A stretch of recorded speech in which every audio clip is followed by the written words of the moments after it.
Hi there, just an update on the Westminster project. I said last week I was going to try and get the valves into this head. Unfortunately, when I came to fit the valve guide seals, I didn't realise that you actually do need a tool to fit them. If you try tapping them on the top with a lump of wood and a hammer, it doesn't do them any favours, it just damages the rubber. So they are a really tight fit over the guide. So what I had to do is I had to buy one of these, which is a valve guide seal fitting kit. These are the individual drifts for the individual sizes of the guide seals you get, and some of those are a slightly different type. I'm not sure how they work, but they're for 10mm and 12. The smaller ones work from, looks like 5 up to 3/8. I needed the 8mm one. It screws into the end of this bar, so you can hit it on the end with a hammer when you punch them in. You don't have to hit them very hard. It's just a case of using the weight of the hammer just to drift them in. And the idea is you take your valve guide seal. If I can just get that into shot and get that right.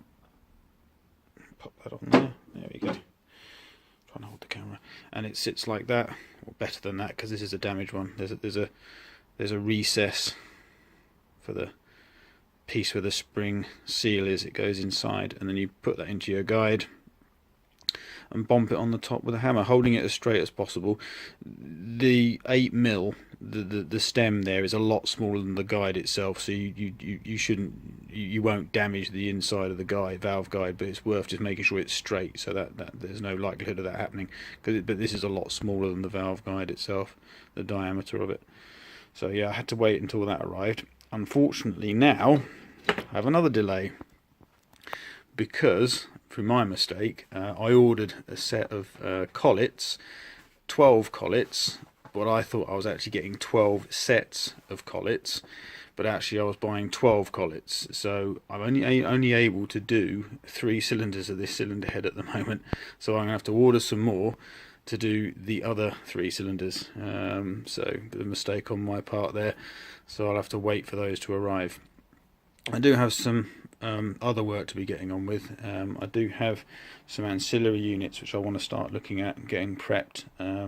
So this will need stripping down. I know that it works, but there does seem to be a bit of free play on the back where the bush here goes into the back of this motor, so I need to find out if the bush is worn and if I need to replace it. There's not a huge amount, but I can feel there is a little bit of free play there. But I do know the starter motor works, because when the engine was in the car I did try turning it over, and it does work. So this will be stripped. It'll end up the same colour as the cylinder head, which it would have been when it came from the factory. It'd all been painted the same colour. So that's something else I do need to be having a look at. And we'll see what happens with it. Hi, it's Sunday. I'm back out in the garage again after last night. Just going back to the cylinder head, it wasn't actually my mistake. I thought I'd ordered 12 pairs of collets, and the invoice says I should have had 12 pairs, but they only delivered 12 collets. So, well, obviously there should be 24, so it's not my mistake. And I, just going on to what I showed you at the end of last night, there was going to look at this starter motor. I've stripped the starter motor down. It's not bad. As you can tell, the armature looks in pretty good condition. There is a little bit of wear and a step in the commutator, but I can live with it, and I just wanted to see if it was serviceable more than anything. The brush carriers look pretty good. I've spent some time cleaning that up. There doesn't seem to be, there is a bit of wear on the brushes, but not a great deal. The bush in the end looks pretty good, and the yoke, after emptying one of those, well, pretty much half of one of those Holtz cans through it, is nice and clean. It looks in pretty good condition. The pole shoes look good, and the windings look good. Doesn't look like anyone's ever, not that you'd probably be required to, but no one's ever hit it with a hammer by the looks of things, so that looks pretty good. So just show that looks nice and clean. We're using the Dremel on that, so this will all be etch primed and painted green. But the issue I do have is the bush in here There's a hell of a lot of free play. Obviously more free play now because it's not the armature's not supported this end of the casing, but even when it was together I could move this shaft up and down quite a lot.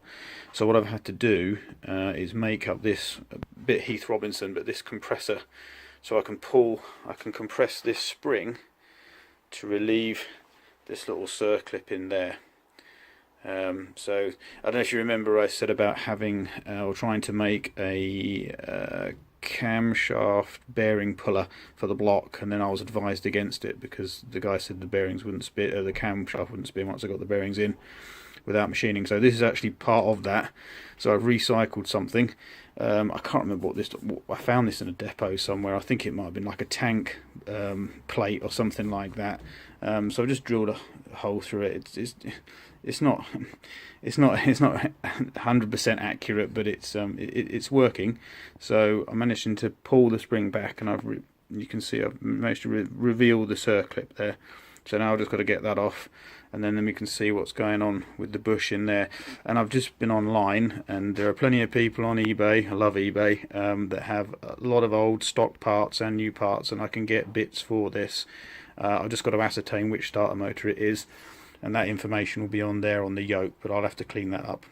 So let's see how we get on, see if I can get that apart and see what the bush is like. Well, the starter motor's in pieces. The puller did work, and I was able to get the little circlip off the end of the armature shaft. The parts are all sort of cleaned and prepped for painting now. There's the bush.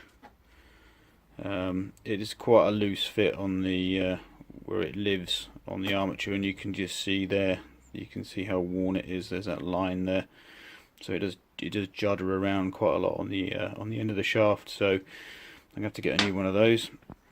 All I'm going to do now is just clean up the drive gear, sorry, the springs and the back spring there. Just give it all a good clean. Everything seems to be in pretty good condition.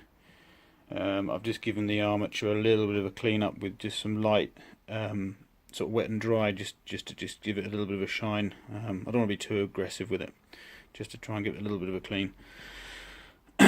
So yeah, it's just a case of painting it now and getting the bush and putting it back together. So that's the update for this weekend. Okay, cheers, bye.